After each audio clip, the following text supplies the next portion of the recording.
Olá, meus amigos, tudo bem? Bem-vindos a mais um Mapeando Resumos. Hoje continuamos a nossa série de resumos de revisão tratando do direito civil. O assunto do dia é a transmissão de obrigações. Vamos falar sobre a cessão de crédito, a cessão de débito e a cessão de contrato. Se você já estudou essa matéria e quer relembrar ou revisar, vem comigo que vamos passar pelos pontos principais. Começando então pela cessão de crédito, o que a gente tem para dizer aqui? Em primeiro lugar, a cessão de crédito é um negócio jurídico bilateral. Negócio jurídico bilateral, que pode ser gratuito ou oneroso. Gratuito, se ele só prevê ônus para uma das partes. Oneroso, se ele prevê ônus e benefícios para as duas partes. Ok? Então, é um negócio jurídico bilateral.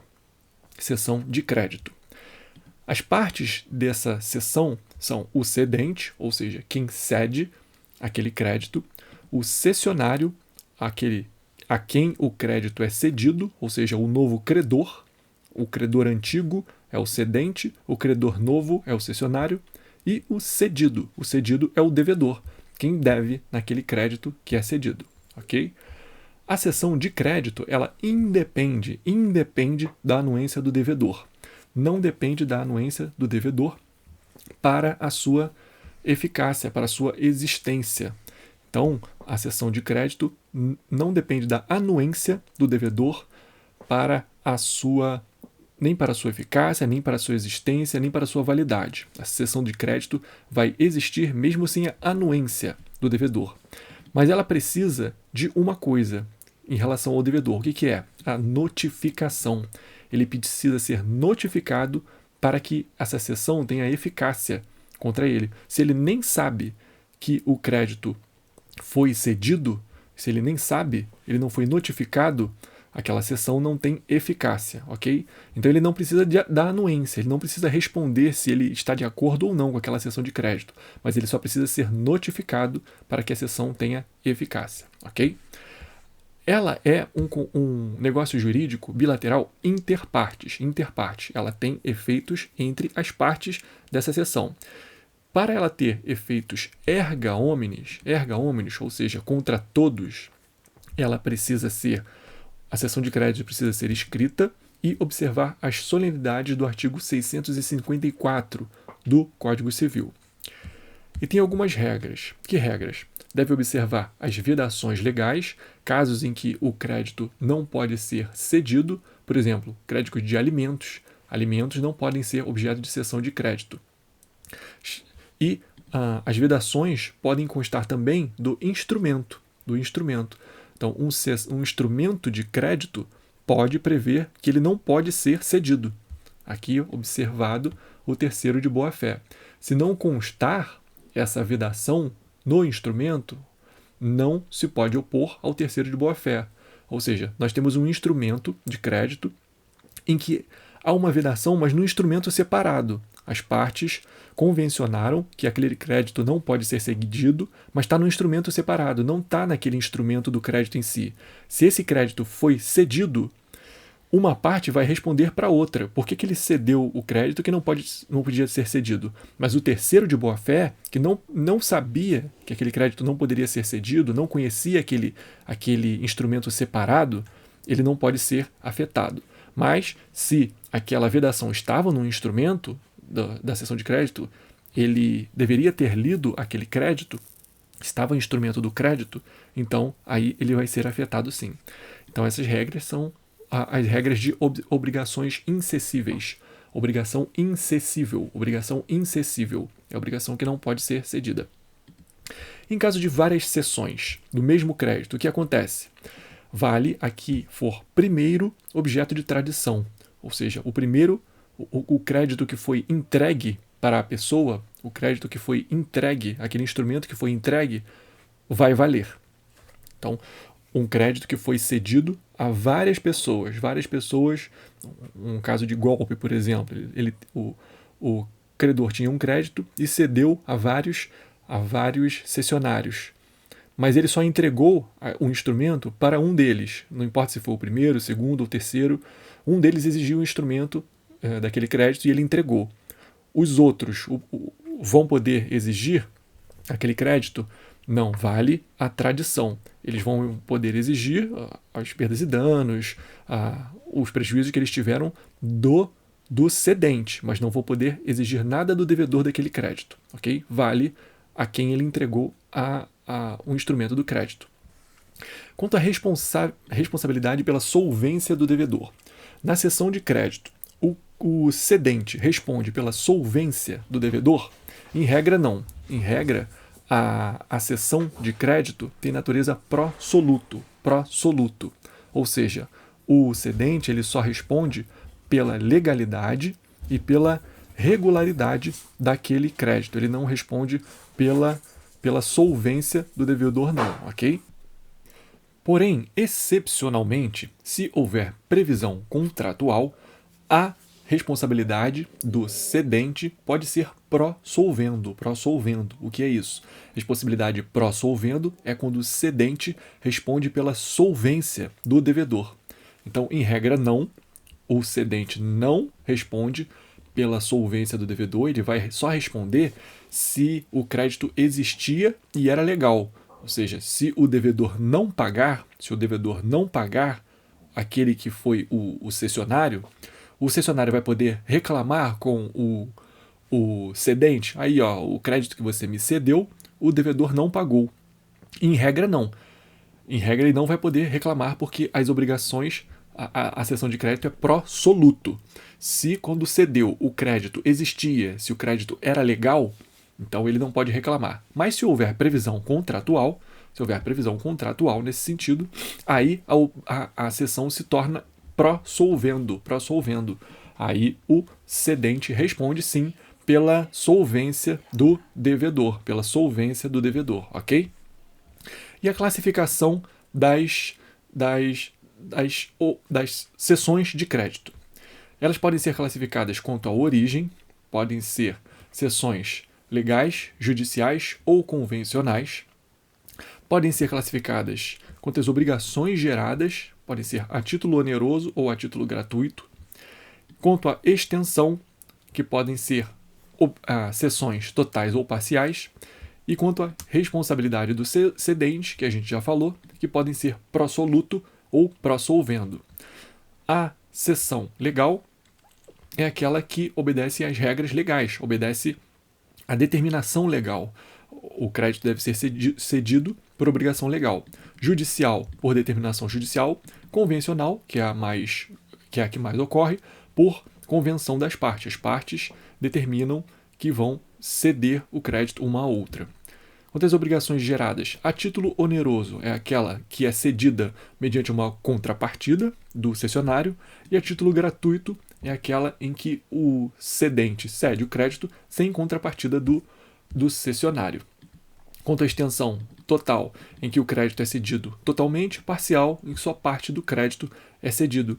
E quanto à responsabilidade do cedente, pró-soluto, em que ele só responde pela existência e pela legalidade do crédito, e pró-solvendo, em que ele responde pela solvência do devedor, ok? Então, partindo para a seção de débito. Que diferenças a gente tem aqui?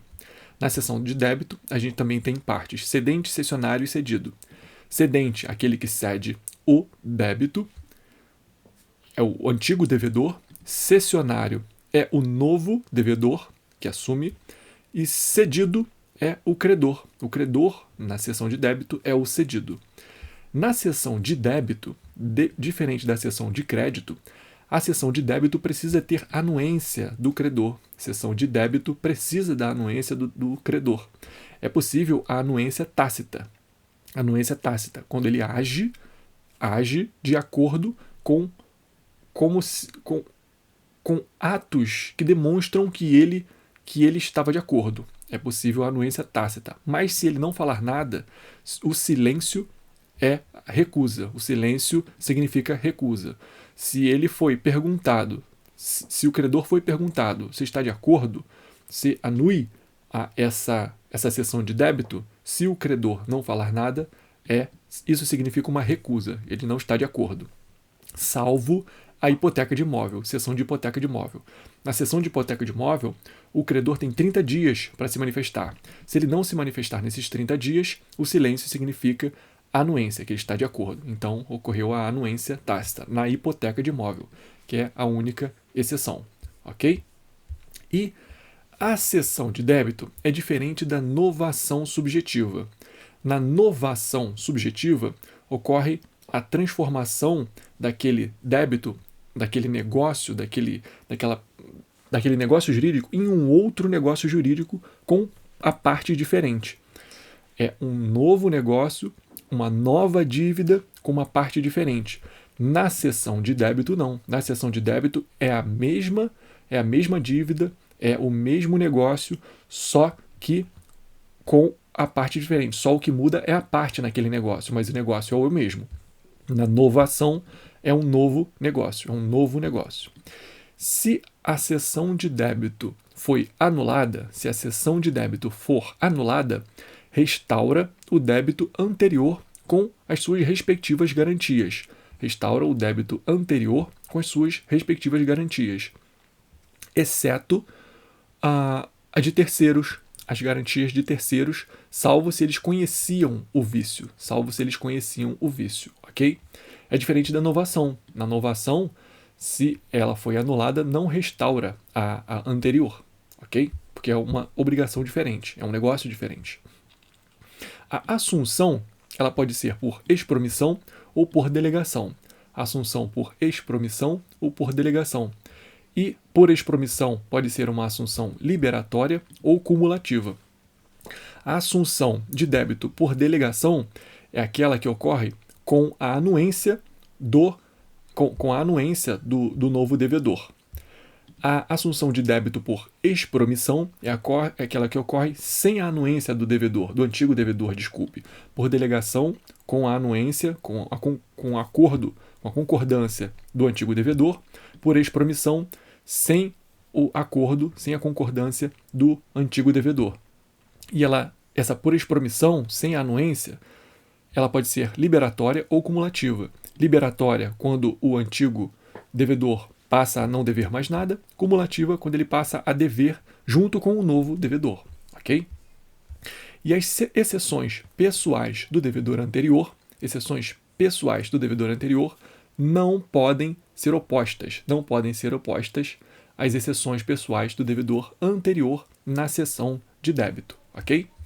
E a cessão de contrato. A cessão de contrato é um negócio jurídico atípico.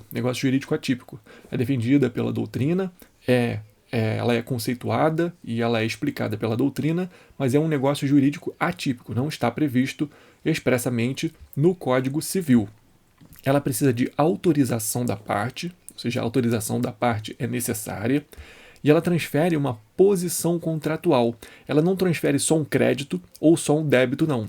Ela transfere uma posição contratual. E essa posição contratual carrega direitos e deveres.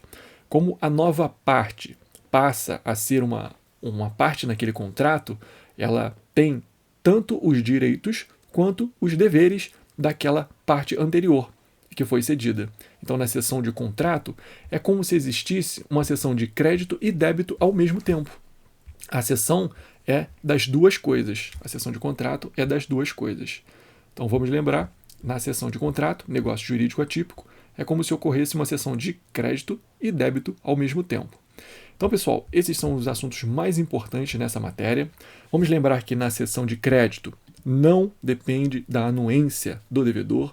Na cessão de débito, depende da anuência do credor,